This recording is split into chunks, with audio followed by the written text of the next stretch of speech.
This is a really exciting next step on our journey to safely deploy self-driving cars in 2019. We've filed a petition with NHTSA, the regulatory body, to seek approval to meet some safety standards in a different kind of way. Obviously, without the driver in the car, we need to meet a series of safety standards with a different approach, and so that's what that petition is about. When will I be I like driving, Dan. Godspeed to what you're doing, but I like driving. When will I not be driving anymore? Just give me an outside, what do you think? Well, our goal is to deploy these vehicles in 2019, so you'll have the option to not drive in that time frame. But you'll have the option to continue to drive, we think, far out into the future. Oh, yeah, that's right when our kids are. Yeah, 2019, exactly. That's perfect. Kimmy turns 17. All right. Okay, Phil, you know this inside out. Is GM the first to do this or just the latest? Well, there are others who have worked on prototypes without steering wheels. Waymo is a good example of that, but General Motors is petitioning to be the first to put this into real-world practice on their fleets of vehicles in at least 7 states. Dan, realistically, what do you think is going to be the reaction of the driving public the first time, let's say you have these deployed in 2019 in San Francisco, the first time somebody sees one of these drive up, no driver, no steering wheel, what do you think the reaction is going to be?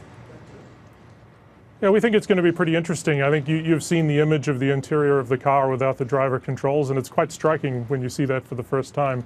Our whole approach here is all about safety and safely deploying these vehicles. And in conjunction with the petition that we've filed today, we're also releasing our self-driving safety report for this year, which describes how the technology works, the approach we're taking to safety, and why people should feel comfortable engaging with this technology once it's deployed. So obviously there'll be an adoption curve, and it'll take some time for people to get used to the idea. But everything we're doing is all about safety in the approach, and we want people to feel comfortable with the technology right from the outset. Can I sit anywhere I want, Dan? I'm sorry, say again? Can I sit anywhere I want? I mean, can I pretend I have a driver, and sit in the back? I know Andrew would. I don't know if Andrew's ever been in the actual driver's seat. He'll just automatically get in that right rear back seat. I mean, can I sit back there? You can absolutely sit back there. Really? Wow. That's cool. I feel like I might be dreaming. Is this really, Phil, are you surprised this is this close, 2019? No, I'm not surprised. Look, I was out in San Francisco and had a chance to go for a test ride in one of the first autonomous drive cruise vehicles that they are developing out there. But Joe brings up a good question here, Dan. Ultimately, this is about the ride-hailing program that you are developing and testing in San Francisco. You want to free up that space, so it's not a driver, a cost, if you will, that's occupying space within a vehicle. You're potentially opening up a revenue source, correct? Yeah, that's exactly right. And as Phil said, we see these vehicles getting deployed, first of all, in a rideshare environment, and that's what we're aiming to do in 2019. Obviously, having maximum space inside the vehicle available for passengers as customers is a benefit of what we're doing here. What do we need to do infrastructure-wise for you to make this absolutely safe? I don't know. I wouldn't want to trust my GPS. Sometimes I'm driving into a river. I mean, what do we need to do infrastructure-wise?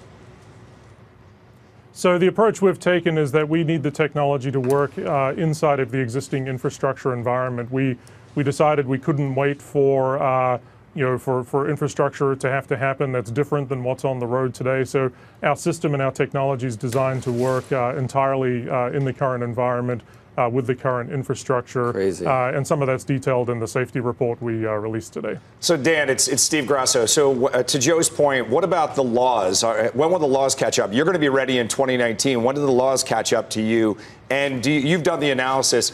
Do people fear this as a safety reason? Do they want a fail-safe to have a steering wheel? Well,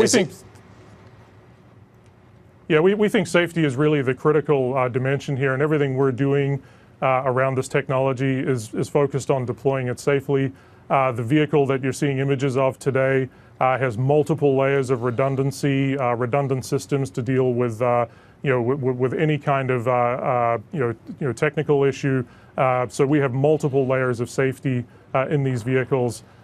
because in order to get people comfortable with the technology, we need to be able to articulate why it's safer than what they're doing today.